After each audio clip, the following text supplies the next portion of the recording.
নমস্কার বন্ধুরা, আজকে সব থেকে বড় খবর আজকে এই মাত্র ঘোষণা হয়ে গেল যারা যারা এখনো অন্নপূর্ণা যোজনার টাকা পাননি তারা কবে থেকে পাবেন। ইতিমধ্যে প্রচুর মহিলারা ভেবে নিয়েছেন যে আমি মনে হয় আর টাকা পাবো না, কিন্তু আজকে ইতিমধ্যে মুখ্যমন্ত্রী বড় সুখবর দিয়েছেন যে একজন সুবিধাভোগীও বাতিল হবে না, এই আগস্ট মাসে সকলেই টাকা পাবেন। কিন্তু মুখ্যমন্ত্রী জানিয়েছেন যে একটু আগে পরে হবে কিন্তু সকলেই টাকা পাবেন। কিন্তু প্রথমে আজকে একটা প্রমাণ দেখে নিই যে আগামীকাল মুখ্যমন্ত্রী কি বলেছিলেন সেটা বক্তব্য দেখে নেব।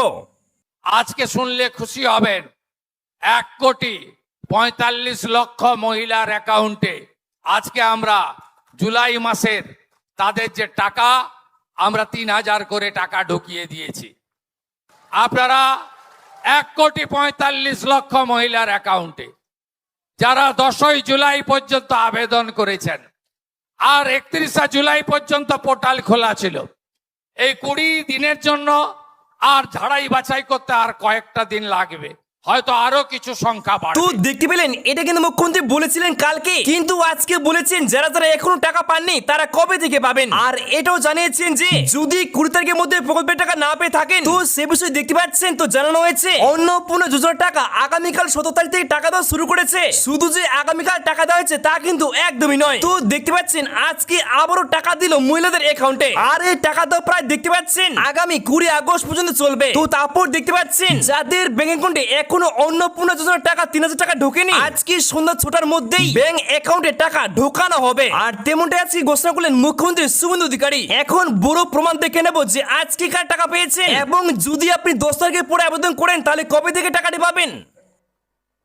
যারা অন্নপূর্ণা যোজনায় আবেদনকারী উপভোক্তা এবং যারা পেয়েছেন বা অনুমোদিত হয়েছেন, কারণ 17 তারিখ থেকে টাকা অ্যাকাউন্টে যাচ্ছে, 20 তারিখের মধ্যে এই দক্ষিণ কলকাতা জেলায় যে 53,000 বেশি অনুমোদন হয়েছে তারা প্রত্যেকের অ্যাকাউন্টে 20 তারিখের মধ্যে অর্থ ঢুকে যাবে।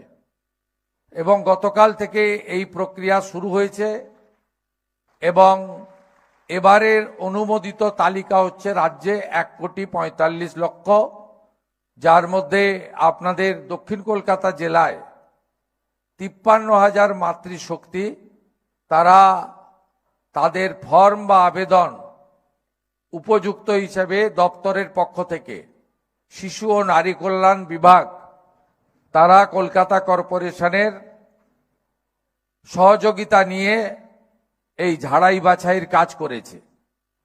এর পরেও যারা মনে করেন যে অনুপযুক্ত লোকের অর্থ পেয়েছে, বা যারা মনে করেন উপযুক্ত মহিলা বঞ্চিত হয়েছেন, তাদের জন্য 20 তারিখ থেকে একটি পোর্টাল পশ্চিমবঙ্গ সরকারের শিশু ও নারী কল্যাণ দপ্তর খুলবে, যেখানে আপনি আবেদন এবং অভিযোগ দুটোই করতে পারবেন।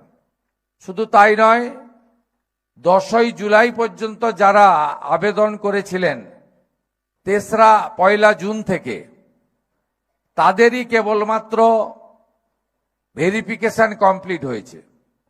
11ই জুলাই থেকে 31শে জুলাই যারা আবেদন করেছেন, যদিও সংখ্যা অনেক কম, কারণ মোট 1,80,00,000 আবেদন করেছিলেন, তার মধ্যে 10ই জুলাই পর্যন্ত 1,66,00,000 মহিলারা আবেদন করেছিলেন, আর রাজ্য সরকার তাদের মধ্যে 1,45,00,000কে অনুমোদন দিয়েছে, যার টাকা গতকাল থেকে ঢোকানোর প্রক্রিয়া, অর্থাৎ ব্যাংকিং সিস্টেমে ট্রান্সফারের প্রক্রিয়া চলছে, যেটা 20 তারিখ দুপুরের মধ্যে সম্পূর্ণ হয়ে যাবে। এর বাইরে যারা থাকলেন, অর্থাৎ আরো 14 লক্ষ আবেদনকারী যারা 10ই জুলাইয়ের পরে আবেদন করেছেন, তাদের আরো 1 মাস ধরে ভেরিফিকেশন করে পরবর্তী মাসের তালিকায় উপযুক্ত মহিলারা আসবেন। আমরা এই প্রায় 1.5 কোটির কাছাকাছি মহিলাকে এই যোজনায় অন্তর্ভুক্ত করেছি, এটি আমাদের প্রতিশ্রুতি ছিল।